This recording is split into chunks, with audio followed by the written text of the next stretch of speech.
Hello guys! If you want to create a new Apple ID but you don't know where to start, don't worry. In less than a couple of minutes, I'll show you the easiest way to do it right from your iPhone. The first thing you need to do is open Safari on your iPhone.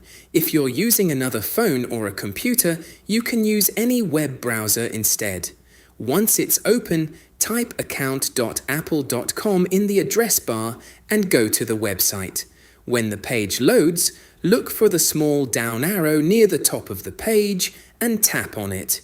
You'll now see the option that says Create your Apple account or Create Apple ID. Go ahead and tap on it. Now you'll be taken to the account creation page. Here, simply fill in all the required information. Enter your first name and last name, choose your country or region if needed, enter the email address you want to use for your Apple ID, create a strong password, and then enter your phone number. Make sure all the information is correct because you'll use these details to sign in to your Apple devices and Apple services later.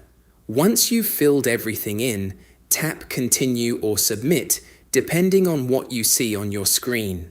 Apple may ask you to verify your email address or your phone number by entering a verification code. Just follow the instructions, enter the code you receive, and your new Apple ID will be created. And that's literally all you have to do.